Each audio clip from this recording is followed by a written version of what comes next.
तो good morning बच्चों। Good morning sir. हाँ बेटा, मैं उमाशंकर यादव, खेरवाड़ी हिंदी स्कूल, पांद्रा पूर्व। बच्चों, आप लोग को बहुत सारी समस्याएं देखी होंगे। हाँ, वैसे एक समस्या का समाधान किस प्रकार से किया जाए, वो पाठ हम यहाँ पे आज देखेंगे। हमारा परिसर अध्ययन का पाठ 7वां है। हम ही हल करें अपनी समस्याएं।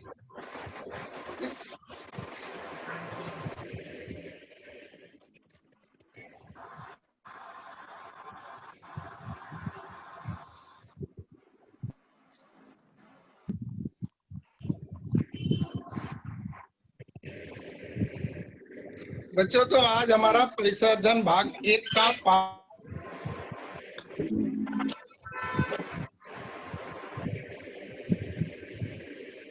तो क्या समझ में आओ, तुमको कुछ भी समझ नहीं आया। तुम देखा था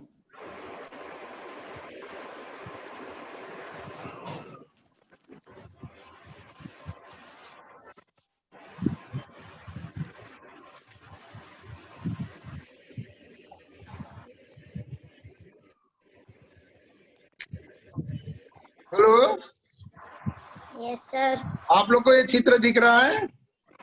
यस सर। ओके बेटा, तो अभी इसमें देखेंगे हम। देखो, आपके परिसर में ये सारी बहुत सारी समस्याएं दिखाई देती है। आप अगर घर पे आप चाली में रह रहे हो तो वहां पे परिसर में देखो, हफ्ता में 2 दिन ही पानी आ जाता है, पानी की कटौती हो जाती है। आप स्कूल जा रहे हो तो रास्ते में कहीं कहीं पे कूड़ा करकट का ढेर दिखाई देता है कि नहीं? Yes sir. हाँ, तो वो अब आप नाक बंद करके स्कूल जाना पड़ता है, बहुत सारी परेशानी होती है इसमें। हाँ, नहीं तो आपके मम्मी पापा आपको साइकिल खरीद के दिए, आप बोले भाई मैं जल्दी से।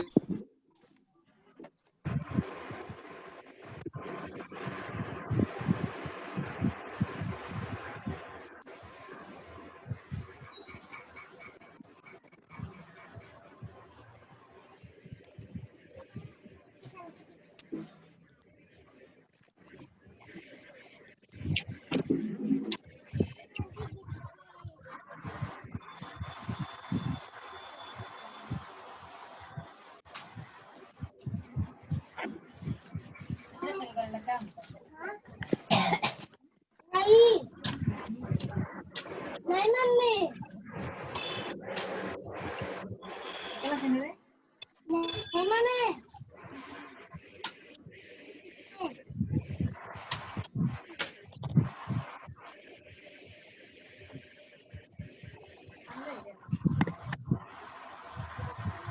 नहीं मम्मी गलत बिस्किट तो करने दिए थे ना। तो उससे बहुत सारी बदबू आती है। आपको रास्ते पे चलने के लिए क्या होता है, साइकिल का अलग ट्रैक ना होने से गाड़ी मोटर आती है, एक्सीडेंट होने का डर बना रहता है। और नहीं तो ये देखो, ये बच्चा बोल रहा है कि मेरे पापा को रोज रोज तहसील जाना पड़ता है, वहां पे हमारे जमीन का विवाद चल रहा है।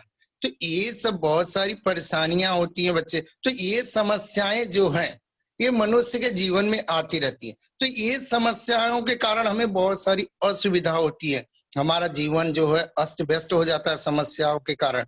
तो समस्याओं पे अगर हम ध्यान न देंगे, छोटी छोटी समस्याओं पे, तो ये क्या होती है, विकट रूप ले लेती है। यहाँ पे देखिए कि हमारी समस्याएं कितनी हैं। हमारे सामूहिक जीवन में विभिन्न प्रकार की समस्याएं आ रही हैं, और उन्हीं समस्याओं का हम अगर ध्यान न दिया जाए तो उसमें बहुत सारी असुविधा और जीवन अस्त व्यस्त हो जाता है।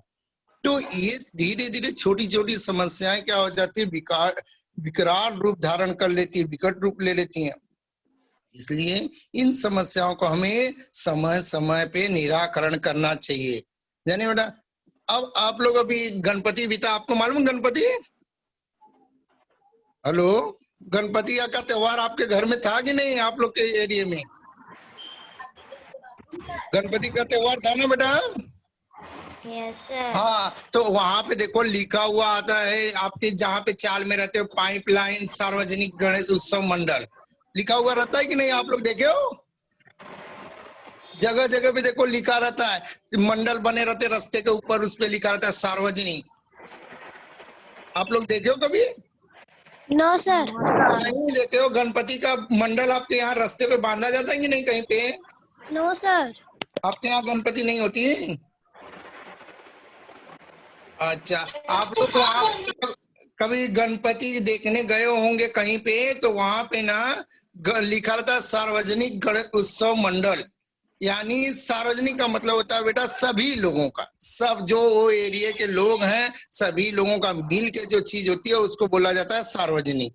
क्या कहा जाता है उसे? सार्वजनिक। सार्वजनिक, समझे? सभी लोगों का। ये सिर्फ मेरा ही नहीं, अगर रास्ते पे कचरा पड़ा हुआ है आपके घर के सामने तो सिर्फ बदबू आपके घर में ही आएगी? No sir. आपके पड़ोसी के घर में भी जाएगी, आपके एरिया में जो दूसरे तीसरे घर हैं उनके भी घर में जाएगी कि नहीं बदबू? Yes sir. हाँ, तो ये सब क्या है? ये समस्याएं, इन्हीं को हम कहते हैं सार्वजनिक समस्या। क्या कहेंगे बेटा?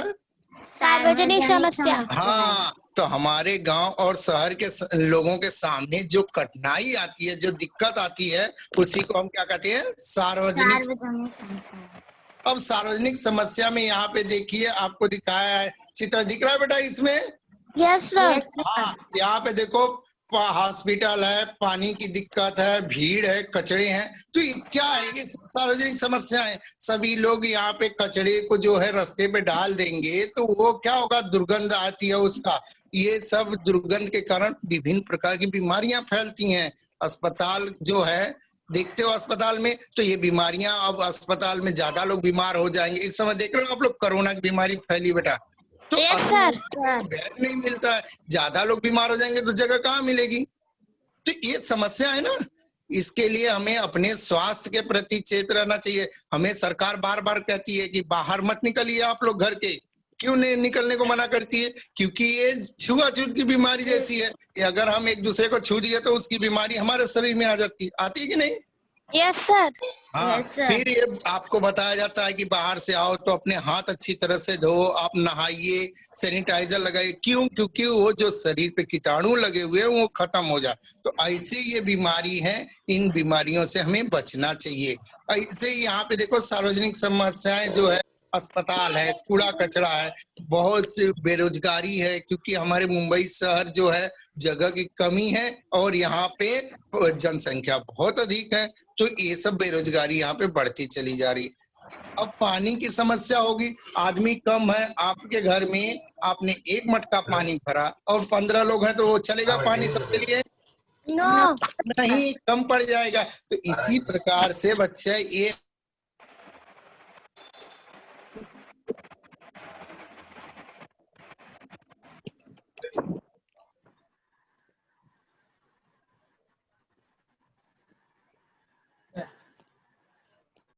ये बच्चों देखो, ये पानी की समस्या जो है वो हमारी, हेलो, तो हम पानी की समस्या जो है, अगर हम कम आदमी हैं और आदमी ज्यादा है और पानी कम है तो बहुत बड़ी समस्या हो जाती। और ये पीने की पानी की समस्या, क्योंकि हमारे पानी हमें कहाँ से मिलता है बेटा? सिर्फ बारिश का ही पानी जमीन के अंदर जाता है। तो जमीन से हम पिछले पार्ट में पढ़ेंगे ना, तो उसको कैसे कैसे निकालते हैं? कुएं से निकालते हैं, बोरवेल से निकालते हैं, तालाब में एकत्रित करके रखते हैं। ये सब पढ़े थे ना। तो इस यस सर। प्रकार से पानी हम करते हैं, लेकिन ये पानी सिर्फ हमें कहाँ से मिलता है? बरसात से। हमारी पृथ्वी में 2/3 भाग पानी है, लेकिन वो समुद्र का खारा पानी है, उसका उपयोग नहीं कर पाते। तो ये इस प्रकार से समस्याएं बढ़ती जाती है। इन सार्वजनिक समस्याओं का हल जो करना है हमें, तो सभी लोग को मिल के करना है। सार्वजनिक का अभी मैंने आपको अर्थ समझाया था। सार्वजनिक मतलब क्या? सभी लोग मिल के। सभी लोग। हाँ, तो ये समस्याएं जो है सभी लोग को मिलके ही करना चाहिए। जैसे इसका निवारण हम ये कर सकते हैं कि हमें जितनी पानी की जरूरत है उतना ही पीने के लिए यूज करें, है ना? कुछ लोग लेते हैं, एक गिलास पानी लिए, एक घोट पिए और उसके बाद सब पानी गिरा दिए, ड्रम में पानी भरा उसको गिरा दिए। तो इस प्रकार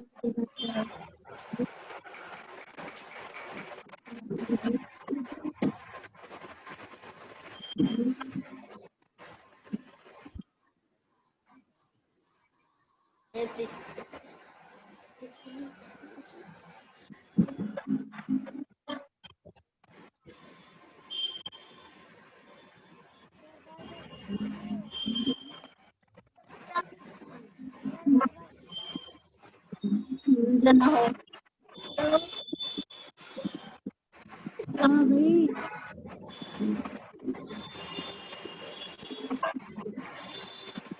की समस्या हमारे यहाँ है कि पीने के पानी के बहुत सारे प्रॉब्लम हो जाते हैं। अगर हम पानी का ढंग से उपयोग ना करें तो पानी हमें मिलना मुश्किल हो जाएगा। पानी हमें कहाँ से मिलता है? सिर्फ बरसात से मिलता है ना बेटा? बरसात का पानी से ही हमें जितनी पानी उपयोग है उतना ही पीने के लिए यूज करना चाहिए। सर नेक्स्ट स्लाइड लीजिए ना। तो हमें पानी उतना ही यूज करना चाहिए जितना हमें जरूरत है। और हमारा पानी क्या होता है? बासी नहीं होता है। पानी का उपयोग क्या होता है कि बहुत लोग गिरा देते हैं पानी का, तो पानी गिराना नहीं चाहिए, है ना? हमारी जैसे ट्रैफिक की समस्या हो गई बेटा, तो ट्रैफिक क्या होता है? हमारी गाड़ियों का नियम का पालन न करने से सब बहुत सारी समस्याएं आ रही है। अगर हमें सभी लोग को घाई रहती है कि जल्दी से हम पहुंच जाए, जल्दी से कैसे पहुंचोगे भाई? आप अगर नियम का पालन करोगे तो ट्रैफिक व्यवस्थित ढंग से चलेगा। इसीलिए चौराहे पे देखिए जगह जगह पे क्या रहता है? हमारा सिग्नल बना रहता है। अगर ये गाड़ी वाले सभी लोग एक दूसरे का, आप लोग रास्ते पे कभी गए हो मार्केट में, बाजार में, तो देखोगे ये गाड़ियां उल्टी सीधी चलाते कैसे भी, तो इससे बहुत सारी समस्याएं आ जाती है देखे हो बेटा आप लोग? Yes sir. हाँ, तो ये गाड़ियों का अगर इन लोग ने सिग्नल का पालन किया और व्यवस्थित ढंग से चलाया तो किसी भी प्रकार की हमें परेशानी नहीं हो सकती। तो हम ही समस्या खुद पर वो क्रिएट करते हैं, हम ही समस्या लाते हैं और वो समस्या का समाधान भी हमारे पास है। लेकिन ये सभी लोग समझना नहीं चाहते। सभी को जल्दी रहती है कि जल्दी से चला जाए, और इससे बहुत सारी दुर्घटनाएं होती है, परेशानियां लोगों को होती है। तो इसका हमें व्यवस्थित ढंग से ध्यान देना चाहिए। इसी प्रकार से देखो आगे पानी का है। अगर हमें पानी का मेन स्रोत हमें कौन है? बरसात ही है। लेकिन हम देखो पानी तो सबको चाहिए, लेकिन एक पौधे नहीं लगाएंगे। पौधे नहीं लगाओगे तो क्या होता है कि हमारे वातावरण से बारिश हो नहीं पाती, और बारिश न होने के कारण पानी का स्रोत जो है नीचे नीचे नीचे चले जाता है। कुएं एक हैं, पानी पीने वाले हमारे 50 हैं, वो परेशानी होती है। तो इन सब समस्याओं को मात देने के लिए हमें व्यवस्थित ढंग से पेड़ पौधे लगाना चाहिए। जगह जगह पे जो भी खुली जगह होगी वहां पे हमें पेड़ पौधों का ये सब का उपाय करना चाहिए, तभी हमें व्यवस्थित ढंग से पानी मिलते रहेगा। सार्वजनिक समस्या एक ये भी है कि हम जहाँ पे रास्ते पे अपने घर से दूर नहीं जाना चाहते, जहाँ पे रास्ते पे दिखा वहां पे कचरा डाल दिया। वो कचरे से क्या होता है? विभिन्न प्रकार की दुर्गंध आती है, विभिन्न प्रकार के कीटाणु पैदा होते हैं। और ये कीटाणु जो होते हैं, आप लोग मक्खियां देखो, मक्खियां उड़ के, वो तो थोड़ी ही कचरे पे बैठेंगे, वो उड़ के हमारे घर में भी आते हैं। वो खाने पे बैठ गए, खाने के वहां पे बगल में कोई दुकान हुई, ये सब भी बहुत सारी परेशानियां करते रहती है। तो इन सब परेशानियों से निजात पाने के लिए हमें व्यवस्थित ढंग से कचरे को एक जगह पे रखना चाहिए। प्लास्टिक की थैली जो है वो सड़ती नहीं है। आप लोग देखो प्लास्टिक की थैली, ये सड़ती नहीं है बेटा। तो इसके लिए सरकार ने इस पे पाबंदी लगा दी कि किसी भी प्रकार की समस्या का जन्म क्या होता है? प्लास्टिक के कारण होता है। प्लास्टिक अगर कोई खा लिया जानवर तो वो भी बहुत सारी परेशानियां होती हैं। उनके पेट में क्या होता है? ये प्लास्टिक गलता नहीं है। तो इन सब परेशानियों से हमें, अगर गटर में चले गया तो चौकअप हो जाता है। तो इन सब से निजात पाने के लिए हमें क्या करना चाहिए? सूखा कचरा और गीला कचरा अलग अलग करना चाहिए। सूखे कचरे को अगर हम अलग रखेंगे और गीले कचरे को अलग रखेंगे तो इससे विभिन्न प्रकार की खादें भी बन जाएंगी और हमारा उपयोग में भी आ जाएगा।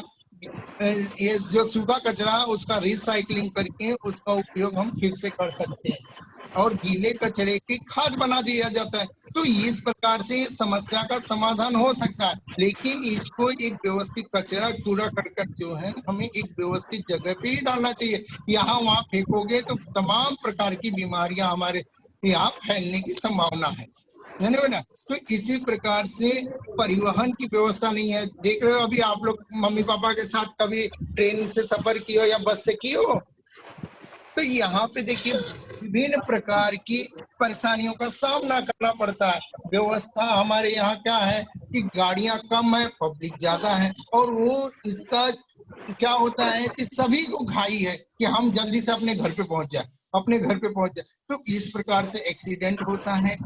गाड़ियों की पर्याप्त व्यवस्था न होने से सार्वजनिक समस्याएं बहुत सारी उत्पन्न होती है। तो इसे के लिए सरकार का नियम बना है कि हमें जितनी जब जरूरत है तभी घर से बाहर निकले। ऐसे नहीं है कि कभी भी कुछ भी घूमते रहे हम लोग। ट्रेन हो या बस हो, उसकी हमें व्यवस्थित ढंग से उपयोग करना चाहिए। तो इसी प्रकार से हमारा समस्या का निवारण हो सकता है। आप लोग बच्चे गांव में गए, गांव में गए हो तो गांव में देखो आपके खेत में पानी दिया जाता है, देखे हो? गांव में खेत में पानी दिया जाता है तो ये ऐसे पंपू सेट चालू कर दिया जाता है, सबमर्सिबल चालू कर दिया जाता है और खेत में नारी के द्वारा पानी जा रहा है। ये पानी जो है हमारा, नारी कहीं फूट गई तो उसका पानी बर्बाद होता है। वो पानी की हिफाजत हमने करना है क्योंकि पानी सीमित मात्रा में ही है, क्योंकि बरसात का ही पानी आता है, हमारे नदी नालों में सब बरसात का ही पानी आता है और उसका हमें व्यवस्थित ढंग से उपयोग में लाना बहुत ही जरूरी है बच्चों।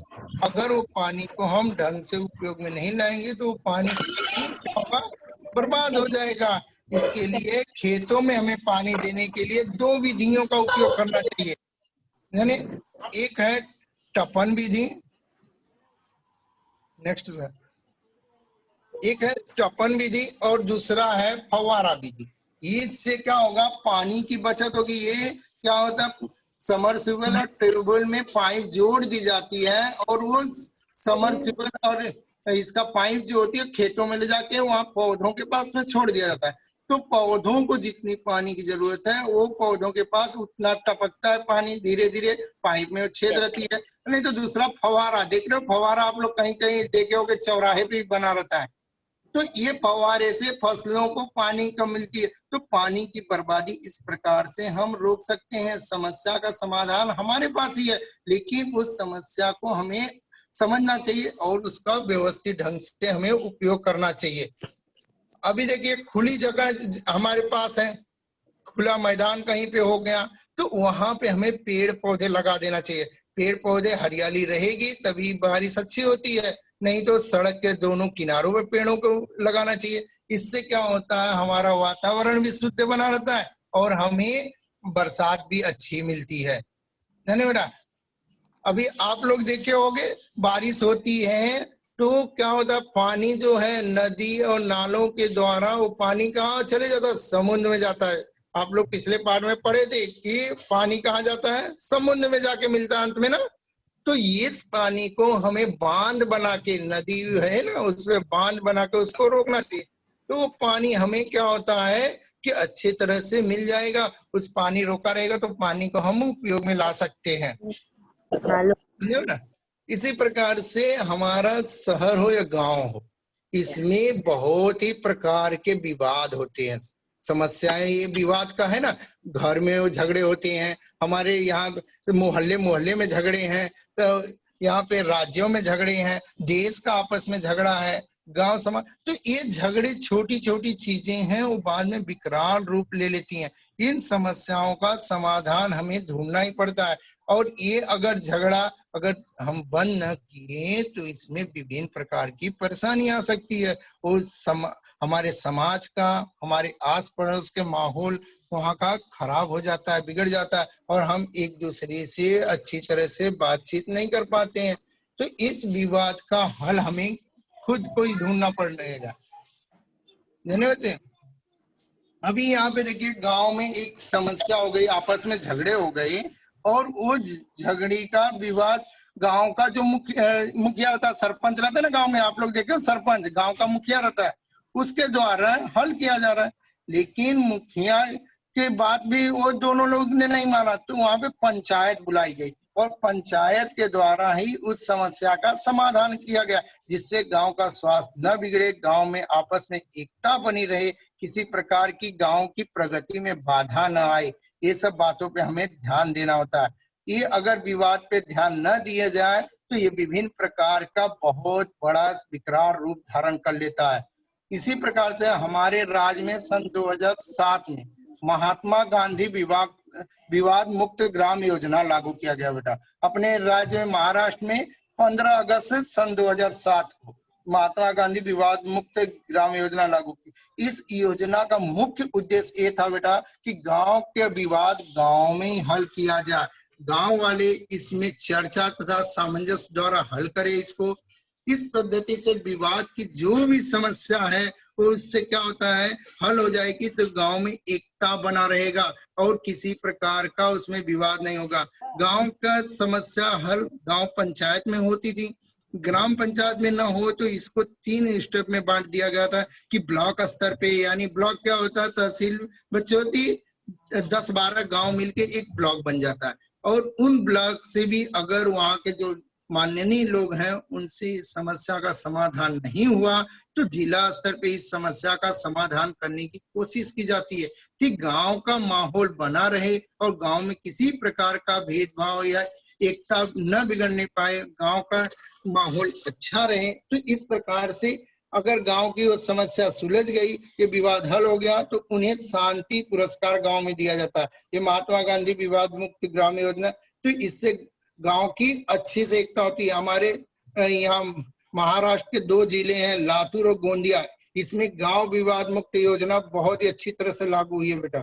उसमें लातूर और गोंदिया दोनों जिलों में आपस में ही उन लोग चर्चा करके ऐसा समस्याओं का हल निकाल लेते हैं और किसी प्रकार का विवाद नहीं रहने देते हैं।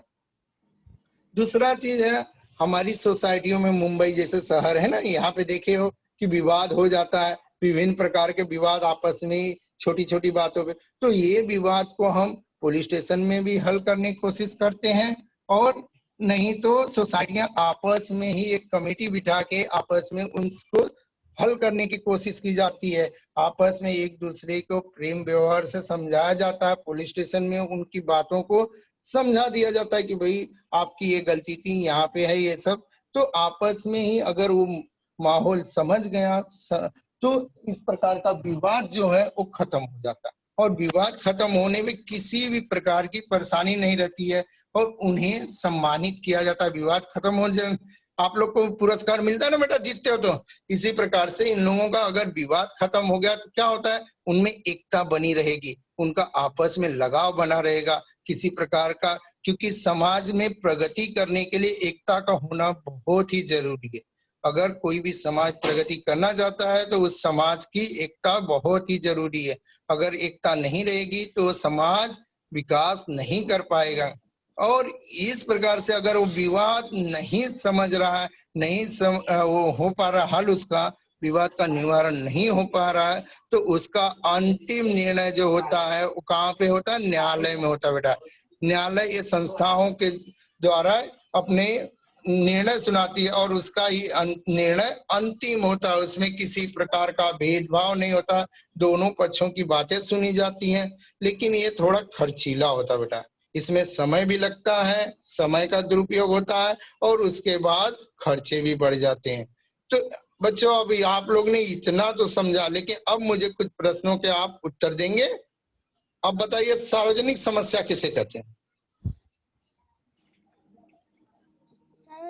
सार्वजनिक समस्या किसे कहते हैं, बोलो बेटा। सभी लोगों की समस्या को सार्वजनिक समस्या कहते हैं। हाँ, वेरी गुड। सभी लोगों की जो समस्या रहती है उसी को हम क्या कहेंगे, सार्वजनिक समस्या। चाहे वो गांव की समस्या हो या शहर की समस्या हो, उसको ही हम सार्वजनिक समस्या।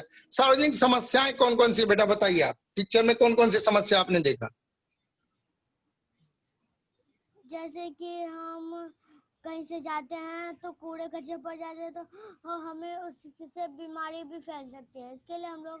वेरी गुड, एक ये है। दूसरा पानी की समस्या थी, है ना, अस्पताल की है, परिवहन की समस्या है। तो ये सब विभिन्न प्रकार की समस्याएं है ना बेटा। Yes sir. अच्छा ये बताइए, गांव का विवाद का निवारण कहाँ किया जाता है? गांव में जो विवाद हुआ उसका निवारण कहाँ होता है? सरपंच और मुखिया के पास। वेरी गुड, बहुत अच्छा बेटा, बहुत अच्छा। अच्छा, विवाद का हल नहीं निकला तो अंत में विवाद का निर्णय कहाँ पे होता है? बताइए, अंतिम निर्णय कहाँ पे होता है? सर अभी कोर्ट का दिखाया था ना आप लोग को। सर, अदालत में। हाँ, तो अंतिम निर्णय कहाँ पे होगा? पंचायत में। कोर्ट में। अंतिम निर्णय, गांव का निर्णय तो वहां पे हो जाता है, लेकिन जो अंतिम निर्णय अगर विवाद वहां पे नहीं सुलझा तो अंतिम निर्णय कहाँ पे होगा? कोर्ट में होगा बेटा, जाने। अच्छा ये बताइए, महात्मा गांधी विवाद मुक्त ग्राम योजना कब से लागू की गई थी? 207 से। महात्मा गांधी विवाद मुक्त योजना कब लागू की गई?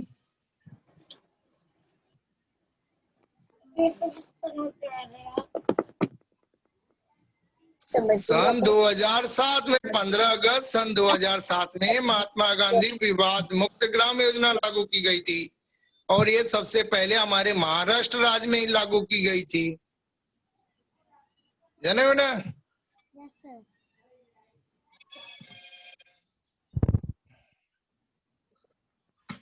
हेलो। Yes sir. अभी बेटा देखो, समस्याएं तो बहुत सारी हैं, समस्याएं बहुत सी हैं, और लोग उनका निवारण भी हम ही सभी लोगों को आपस में सहयोग, लगन, श्रम से ही दूर कर सकते हैं। ऐसा ही हमारे सामने दो उदाहरण है बेटा, जिन्होंने अपने सहयोग, लगन, सहभाग से असंभव काम को भी संभव करके दिखाया। पहला है हमारा हिरवे बाजार, अहमदनगर में है बेटा। ये छोटा सा ये गांव है, यहाँ पे आपसी लगन, सहयोग और सद्भाव से ही इस गांव का काया पलट हो गया, जाने बेटा। यहाँ पे क्या होती थी, बारिश बहुत ही कम होती थी, जाने। हिरवे बाजार में बारिश की जो मात्रा थी यहाँ पे 200 mm से 400 mm थी, मिलीमीटर होती थी। गांव के लोग इसके लिए, अब बारिश न होने के कारण क्या होते थे, 4 महीने के लिए एक जगह से दूसरी जगह पे स्थानांतरण कर देते थे। और 1972 के दुष्काल के बाद तो यहाँ का एकदम माहौल ही बदल गया। यहाँ पे ज्वार और बाजरा ही बस एक खेती होती थी, और 75% लोग, 95% लोग ने दारिद्र्य रेखा, गरीबी के नीचे आ गए थे बेटा।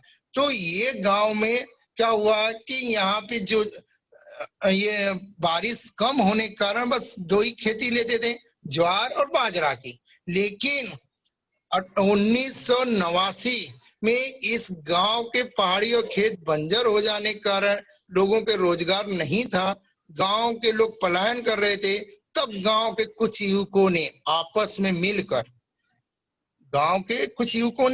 में मिलकर ये बीड़ा उठाया कि हम गांव को हरा भरा करेंगे, और उन्होंने अपने में से ही एक पोपट राव पवार की अगुवाई में काम करना शुरू किया, और उन्होंने सरपंच बनाया। पोपट राव ने 7 सूत्री एजेंडा तैयार किया था बेटा।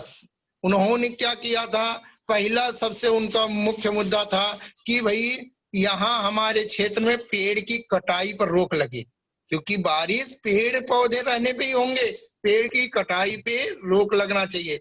दूसरा चीज उन्होंने कहा कि परिवार नियोजन होना चाहिए। तीसरा, नशाबंदी, हमारे गांव में किसी भी प्रकार की नशा नहीं होना चाहिए। चौथा, श्रमदान, कोई भी कार्य सहयोग और सहभाग से ही होता है, तो ये श्रमदान से ही होना चाहिए। उसके बाद उन्होंने 5वां काम कहा था कि खुले में कोई शौच के लिए नहीं जाएगा। किसी भी अपना समाज का दर्पण बोला जाता है, उसे अपना गांव होता है, तो खुले में शौच के लिए नहीं जाएंगे, हर घर में हम शौचालय बनाएंगे। और अंतिम और महत्वपूर्ण मुद्दा था कि गांव का भूजल प्रबंधन किया जाए, यानी ये पानी को रोका जाए। किस प्रकार से पानी को रोका जाएगा, तो लोगों के सहभाग और सामूहिक श्रमदान के माध्यम से जल संसाधन का काम हिरवे गांव के लोगों ने करना शुरू किया। उन्होंने गांव और आसपास की वर्षा का जो जल होता है बेटा, उसको रोकने के लिए बड़ी संख्या में वाटर शेड बनवाए और कुएं खुदवाए। यानी कुएं पहले उस गांव में कितने थे, सिर्फ 97 थे। सिर्फ हिरवे बाजार गांव में 97 कुएं थे, लेकिन उन्होंने उसको खुदवाते खुदवाते इस समय 217 कुएं हो गए हैं। नतीजा ये हुआ कि गांव का भूजल स्तर बढ़ गया। पानी आया तो खेतों में फसलें आ जाएंगी बेटा, आएगी ना। पानी अगर मिलेगा तो भी ना खेतों में फसलें लगेंगी। इस गांव का भूजल और कृषि प्रबंधन पे जोर दिया गया और यही गांव क्या हुआ कि ये निश्चित किया अपने में आपस में डिसाइड किया इन लोगों ने कि अगर 300 मिलीमीटर तक बारिश होगी तभी हम खरीफ की फसल करेंगे, यानी बरसात की फसल करेंगे। अगर इससे कम बारिश हुई तो यहाँ पे बहुत साल खेती नहीं की जाएगी। और यहाँ पे गन्ने और केले की जो फसल है इनको क्या होता है, पानी ज्यादा लगता है बेटा, गन्ने और केले में पानी ज्यादा लगता है। इसके लिए उन्होंने कहा कि इसको हम प्रतिबंधित कर देते हैं, यहाँ पे ये फसल की पैदावार नहीं होगी, यहाँ पे केवल बाजरा, ज्वार, सब्जियां, फूल, इन सब की ही खेती होगी। गांव को समृद्धि बनाने में वहां के लोगों ने ही बहुत सारा सहयोग दिया। वहां पे जो कृषि वाले थे या डेयरी वहां पे खुल गई, पशुपालन होने लगा क्योंकि जानवरों को चारे मिलने लगे पानी होने के कारण, और नौकरी पेशा लोगों ने भी अपना सहयोग दिया, जिससे हिरवे गांव आज यहाँ पे एक मॉडल गांव के रूप में हो गया और उसे 2009 में वसंतराव नाइक पुरस्कार से सम्मानित किया गया। इस गांव के लोगों ने आपसी सहयोग प्रेम के कारण ही इस गांव का काया पलट कर दिया। बच्चों देखिए यहाँ पे देखिए आपसी सहयोग और सद्भाव से इन्होंने तालाब बनाए, कुएं बनाए और विभिन्न प्रकार की समस्याओं का समाधान खोज के निकाला। इसी प्रकार से यहाँ पे देखिए आपको बताया था मैंने खुदा, अभी दूसरा गांव था उस्मानाबाद जिले का खुदावाड़ी गांव। लोगों के श्रमदान से गांव को अच्छी तरह से इसको स्वच्छ किया गया। ये गांव पहले आप लोग रास्ते में चलते हो देखते हो ना, दुर्गंध आते रहती, जगह जगह कचड़े फेंके रहते हैं। ये कचड़ों के कारण इस गांव में बहुत सारी दुर्गंध आती। तो इन्होंने, इस गांव के लोगों ने आपस में बोला कि पहले हम लोग एक काम करेंगे, कूड़े कचरे को एक जगह लगाएंगे। वो कूड़ा कचरा अगर एक जगह व्यवस्थित ढंग से रहेगा तो हमारा कुछ काम हो सकेगा। पहली बात तो हमें स्वास्थ्य पे ध्यान देना है, और उन लोगों ने वो कचरे को एक व्यवस्थित ढंग से एक जगह पे रख दिया। वो कोई भी काम क्या होता है कि आपसी सहयोग से ही होता है बेटा, श्रमदान से ही होता है। तो इन्होंने गांव की स्वच्छता सब लोग ने मिलके की, और उसके बाद इन्होंने क्या किया कि गांव का जो सभी के घर से पानी निकलता है ना, धोवन जल, तो इस जल का उन्होंने जमीन के अंदर जाने के लिए उन्होंने वाटर शेड का प्रबंध किया, बोरवेल किया, और वहां पे पानी जो सबका जमा होकर नाली द्वारा एक जगह पे व्यवस्थित ढंग से जाएगा। देखिए यहाँ पे दिख रहा चित्र में बेटा, धोवन जल को उन्होंने व्यवस्थित ढंग से निकाल दिया। इसके साथ उन्होंने कूड़े कचरे से, देखिए यहाँ पे कूड़ा कचरे से खाद बनाई, उन्होंने गीला कचरा अलग किया और उससे अलग प्रकार की खाद बनाना शुरू किया। और इसी को हम केचुए खाद, वहां पे केचुए का पैदा, क्योंकि केचुए क्या रहते हैं, गंदी जगह में ही पैदा होते हैं, खेतों में पैदा होते हैं। तो इन सब से वो केचुए की खेती इन लोगों ने करना शुरू कर दिया। देख रहे हो बच्चा, ये देखो केचुए की खाद इन्होंने बनाई थी। तो इस प्रकार से ये हमारा गांव जो है समृद्ध बन गया। इन्होंने हर घर में, यहाँ का भी एक ही नियम था कि खुले में शौच के लिए कोई नहीं जाएगा, सभी लोगों घर में शौचालय का होना बहुत ही जरूरी है। तो इस प्रकार से ये दो गांवों का आपको उदाहरण है बच्चे कि आप ये गांवों से कुछ सीखेंगे। यानी अभी यहाँ पे जरा आप लोग ने ये दो गांव के बारे में सुना, तो इनके प्रश्नों के उत्तर आप बता सकते हो मुझे? हिरवे बाजार गांव किस जिले में है?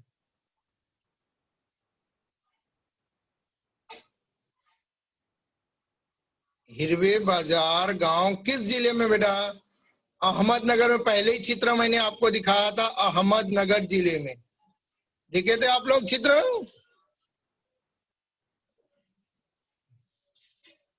दूसरा है, हिरवे बाजार गांव में क्या समानता थी? बताइए बेटा, हिरवे गांव बाजार में क्या समस्या थी? वहां पे पानी की बहुत बड़ी समस्या थी ना। वहां पे देखो खेत सूख गए थे, लोगों को पानी नहीं मिल रहा था, तो ये सब बहुत बड़ी समस्या थी। खुदावाड़ी गांव किस जिले में है? ये उस्मानाबाद जिले में था बेटा। कौन से जिले में था? उस्मानाबाद जिले में था। खुदावाड़ी गांव के लोगों ने केचुए खाद कैसे बनाई बेटा? कूड़ा करकट जो था उसको एक जमा किया और उससे उन्होंने अपने खाद बनाए। कैसे बनाए? एक जगह जो कचरा जो था उसको जमा किया और उससे उन्होंने खाद बनाई। खुदावरी गांव के लोगों ने श्रमदान में क्या किए बताइए? स्वच्छता एक तो इन्होंने सभी लोग ने मिलकर किया था ना, अपने गांव का धोवन जल का निकासी एक जगह किया था और इसको क्या किए थे? स्वच्छता पे ध्यान दिए थे। तो इस प्रकार से ये खुदा गांव वाले लोगों ने आपसी सहयोग और प्रेम भाव से इसको। आप लोग कहाँ चले जाते हो? आप लोग बोलते ही नहीं। सर मैं तो बोल रही हूँ। तो कोई भी गांव की सफाई श्रमदान से ही संभव होती है। अगर उस गांव में सभी लोग एक साथ मिलके एक जैसा कार्य करेंगे, एकता बनी रहेगी, तो गांव हमेशा ही उन्नति करेगा। अगर वो गांव को उन्नति कराना है तो इस प्रकार से हमें कार्य करना होगा। Okay Pal sir, thank you. बस अब ये नेक्स्ट में लेंगे। Yes sir. सर अभी पाल सर